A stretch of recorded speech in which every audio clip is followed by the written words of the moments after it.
You hesitate before sending a text. You pull away from a hug a second too soon. We often label these reactions as personal flaws or emotional patterns. Biologically, they are a highly intelligent survival strategy. To understand why we push people away, we first have to look at how we pull them in. Trust itself is a measurable chemical event. Neuroscientist Paul Zach's research demonstrates that a single hormone, oxytocin, drives our willingness to make ourselves vulnerable to another person. The biological urge to connect is deeply ingrained.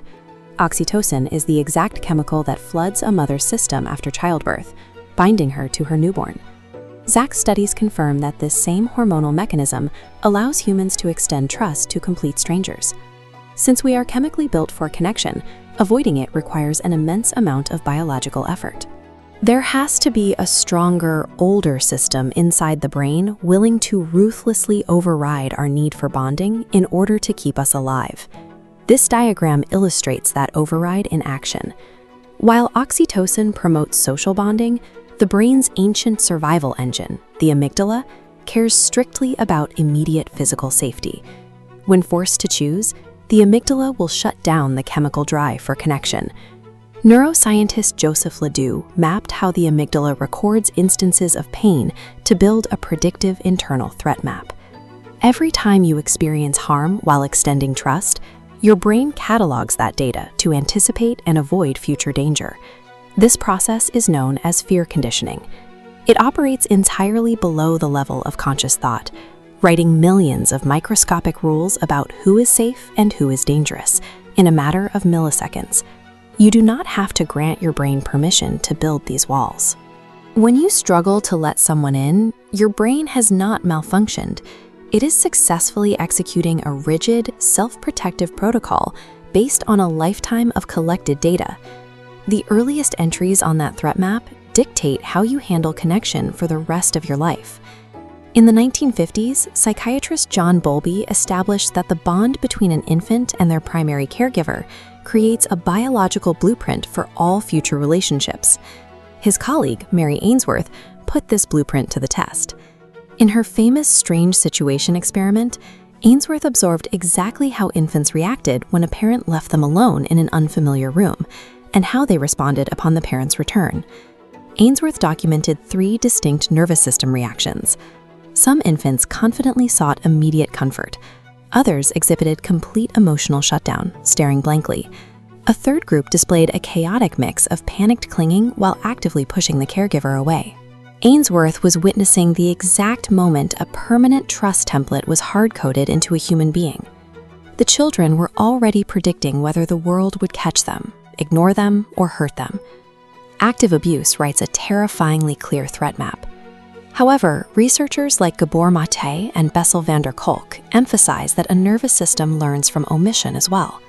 Emotional neglect programs the nervous system silently.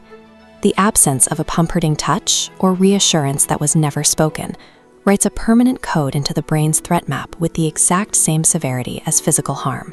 In adulthood, this programming is further complicated by what Jennifer Freud and Judith Herman call betrayal trauma. This occurs when the person you rely on for safety becomes the source of your profound harm.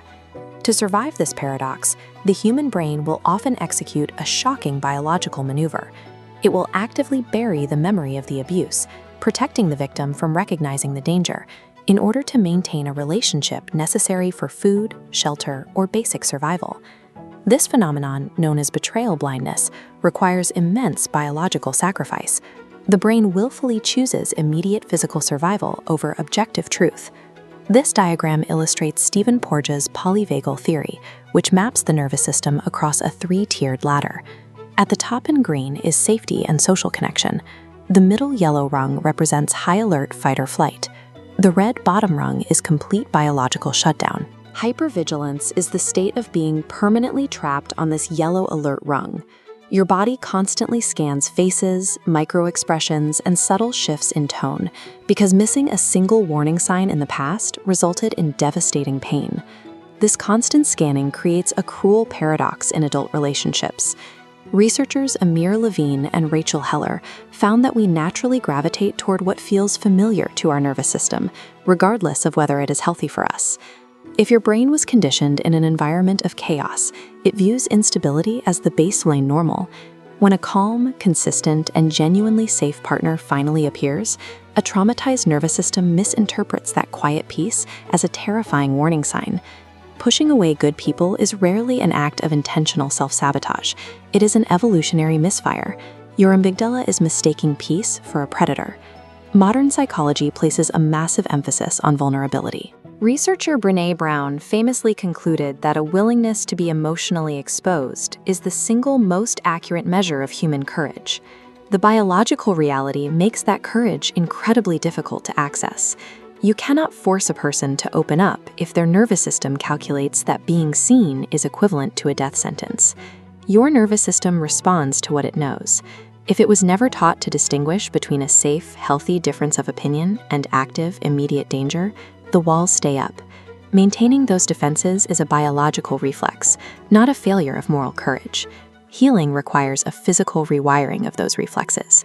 Judith Herman and Daniel Siegel structure recovery around slowly widening the nervous system's window of tolerance, introducing small moments of connection without triggering a full fight or flight response. Bessel van der Kolk's research confirms that talk therapy alone is rarely enough. The physical body must relearn safety through slow, consistent, non-abandoning human connection over long periods of time. This process relies on neuroplasticity, a brain that successfully adapted its physical structure to survive a hostile, dangerous world possesses the exact same biological mechanics to adapt to a safe one. You do not have trust issues, you have an excellent memory. True healing is simply providing your nervous system the undeniable proof, one safe moment at a time, that the war is finally over.